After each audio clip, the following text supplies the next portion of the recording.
réellement, quand vous parlez d'une décennie, ça me rend vieux un peu. C'est vrai qu'on était les précurseurs, on était les premiers à s'y mettre. Mais ce n'est pas par envie d'influencer quiconque, c'est juste envie de partager. Partager une opinion et des choses. Et le plus souvent, on trouve qu'aujourd'hui, ce qu'on appelle les influenceurs, déjà le terme pour certains, il est péjoratif. Ça veut dire influenceur, c'est quelqu'un d'arrogant, qui se prend je ne sais pas pour qui, mais réellement, je trouve que tout un chacun peut être influenceur à son niveau, hein.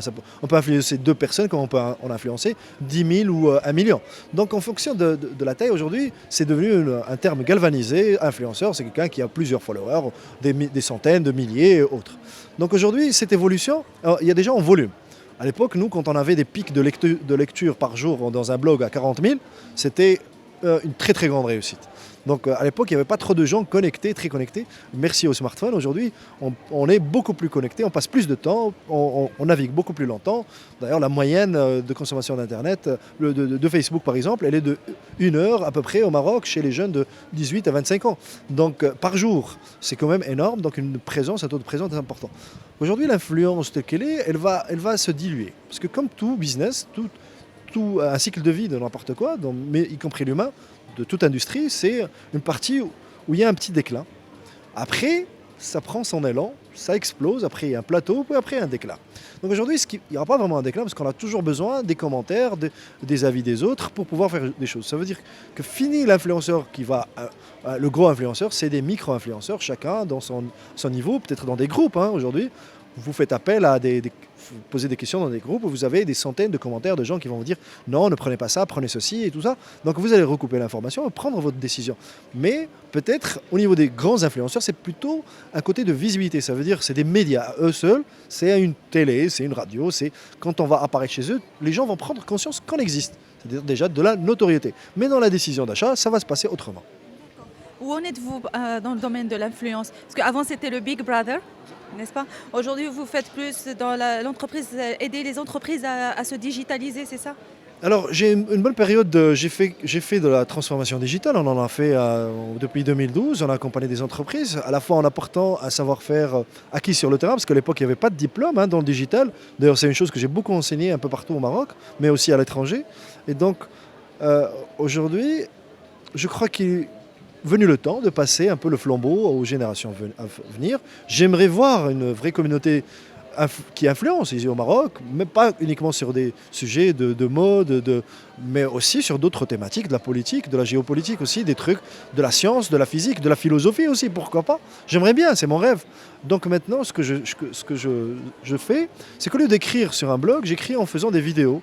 J'écris différemment, donc j'espère trouver un peu le temps pour écrire et faire des vidéos, des films sur des sujets qui m'intéressent. Et j'ai été honoré à plusieurs reprises de gagner de plusieurs prix en écrivant aussi, en faisant des films. Donc je produis, je réalise et je suis aussi scénariste dans des films très sérieux, corporate, documentaires aussi. Mais aujourd'hui, moi je crois que on a fait notre travail, nous, en 2009, où il était très difficile de parler de manière ouverte. Je parlais des sujets politiques et sociaux, et donc on risquait la prison, on risquait plein de choses. Alhamdoulilah, aujourd'hui, les choses ont évolué. On ne va pas mettre les gens pour avoir une opinion un peu en marge de la société, on ne va pas les mettre en prison.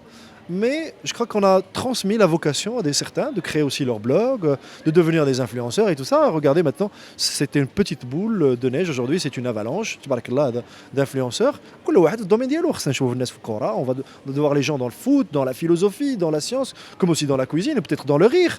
On doit tout pour trouver le bon juste milieu et c'est comme ça que les choses vont évoluer. Je crois qu'on a fait notre travail. Aujourd'hui, je suis très heureux de voir tout ce beau monde réussir. J'espère que les choses vont beaucoup s'améliorer, c'est toujours un espoir. Et l'évolution, c'est un process qui ne se termine jamais. Quel conseil justement pour ces influenceurs pour passer à autre chose? Parce que comme on en a beaucoup parlé, ça ne rapporte pas forcément de l'argent ou c'est pas vraiment peut-être pas crédible, pas confiance, etc. Quel conseil? Est-ce qu'il faut en plus d'être des influenceurs sur les réseaux sociaux, il faut qu'ils se dirigent vers des domaines particuliers, etc. Alors honnêtement, la première des choses, déjà, pour ceux qui ne se sont pas lancés encore, qu'ils le fassent. Parce que comme vous aimez un sujet donné, que ce soit peut-être des mangas de je ne sais pas quel autre que Japon par exemple, des dessins animés, allez-y, faites une vidéo dessus. Maintenant, il faut le faire bien.